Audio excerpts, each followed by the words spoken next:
we want to talk about getting optimal sleep. So there's some great advice for some sleep pros that I recently came across, and sleep has always been a particularly big deal for me. I enjoy it very, very much.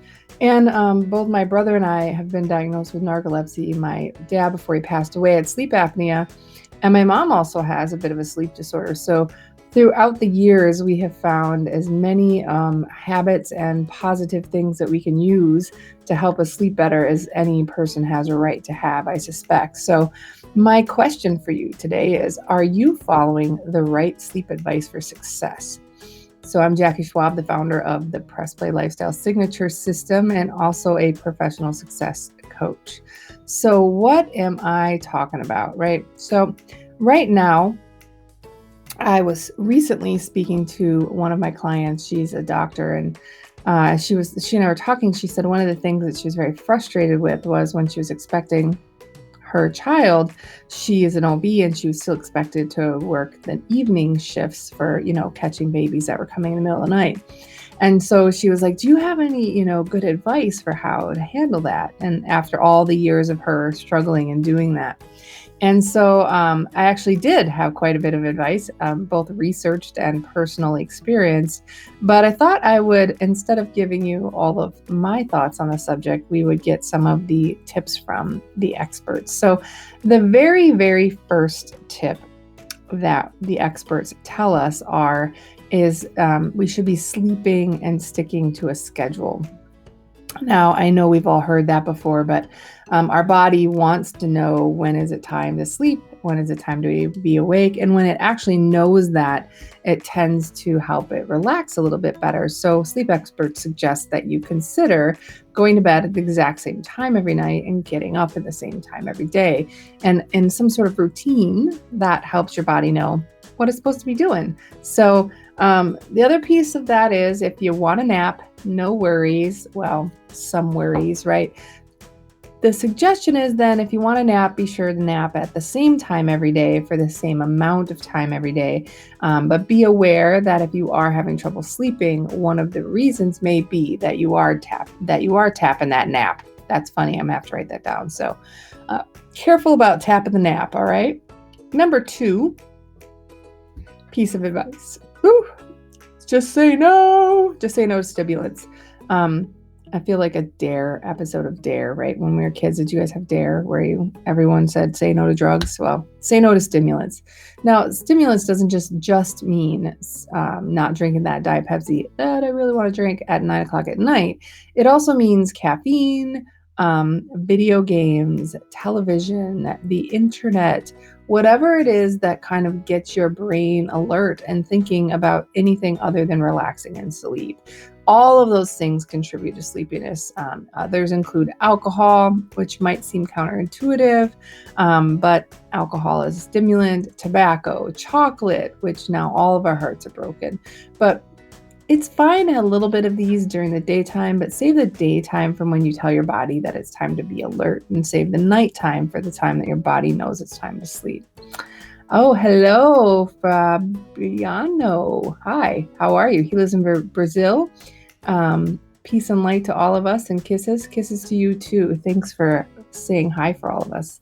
Let's see, this is our comment we just got from one of our friends. What do you think of that? All right, so when we get through the just say no to stimulants, then we talk about the third idea, right? The third thing that we need to consider. And the third one is to move your body toward sleep. And so what that really means, and what has been shown, is exercise is the best medicine to engage in a deeper sleep. There's been studies that shown people dealing with insomnia have been less difficulty with it if they exercised at least 20 to 30 minutes regularly a day.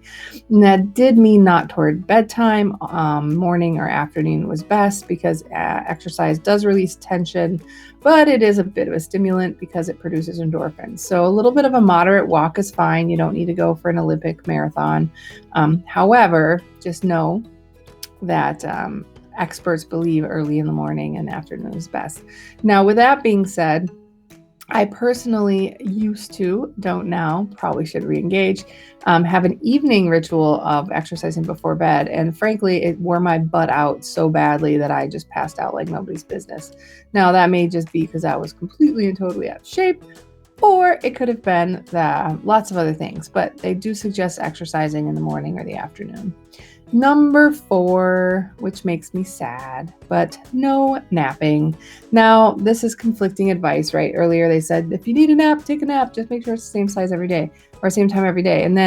But then the other side of the coin is napping is sort of like overeating, right?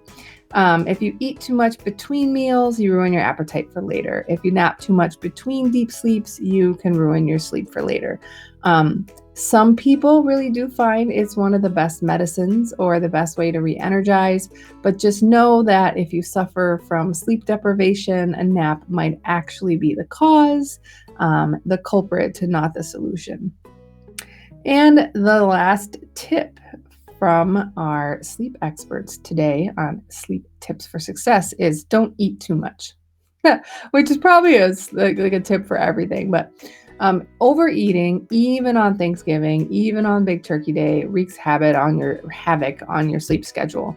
You eat too much, you feel uncomfortable. You're uncomfortable, you don't sleep as well. You eat too much and you happen to be an indigestion sufferer, then you feel uncomfortable. You go to bed too stuffed and you just don't sleep as well. So go to bed satisfied, not stuffed, and you'll have a much better sleep. Now, with all this being said, not all tips work for everyone, right? So just take some time to consider that I like to work out at night before I went to bed, and it worked well for me. I am a napper. And for the most part, I never seem to ever have enough sleep, so I think I'm doing all right. But for some of you, if you are struggling, consider doing these things, because the best way to be successful is to be well rested and be able to take on those challenges throughout the day. So one of your habits for success are getting a good night's sleep, right? If you found this to be helpful, or you have a friend who might need a little help getting better sleep, please click like or share to your friends and let them know where we are, or join our free Success with Balance for Entrepreneurs Facebook group, where you get more habits and tips for success. All right, everyone. This is Jackie Schwab reminding you to embrace your pause, play the game that you want to win, and prosper with a life by design, not by default. All right, guys, happy Monday. We'll see you again tomorrow. Same place, probably not the same time. I'll try to get in a little earlier tomorrow. All right, guys, talk to you soon. Basta.